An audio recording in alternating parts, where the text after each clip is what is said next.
بسم اللہ الرحمن الرحیم۔ کیا نماز تراویح بیٹھ کے پڑھ سکتے ہیں یا نہیں؟ جی یاد رکھیں، نماز تراویح بلا عذر بیٹھ کر پڑھنے سے نماز تراویح ادا ہو جائے گی، لیکن اس کا جو ثواب ہے اس میں کمی واقع ہوگی، کیونکہ فرائض اور واجبات میں جو ہے وہ قیام فرض ہوتا ہے، سنن اور نوافل میں قیام فرض نہیں ہوتا۔ لہذا کوئی شخص بیٹھ کے نماز تراویح ادا کرتا ہے تو اس کی نماز تراویح ادا ہو جائے گی، اور بہتر یعنی افضل اور اعلیٰ صورت یہ ہے کہ بندہ کھڑے ہو کر نماز تراویح ادا کرے۔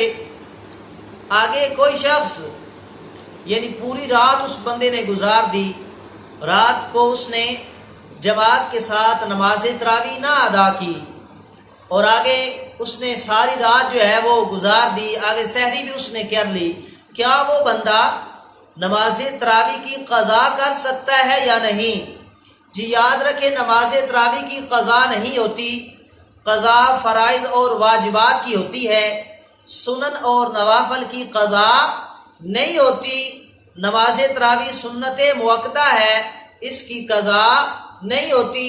ہاں اگر کسی بندے نے نماز تراویح کی قضا پڑھ لی تو یہ سنت مؤکدہ ادا نہیں ہوگی، یہ صرف 20 رکعت نوافل ہوں گے۔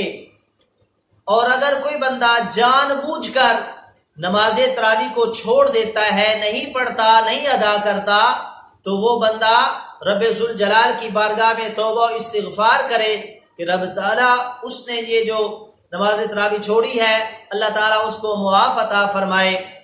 اور نماز تراویح جو ہے اگر کسی بندے کی قضا ہو جائے یعنی اس چھوڑ دے اور وہ ادا نہ کرے عذر کے ساتھ، تو وہ بندہ نماز تراویح کی قضا نہ کرے۔ اللہ تعالیٰ کی بارگاہ میں دعا ہے کہ رب تعالیٰ عمل کی توفیق عطا فرمائے۔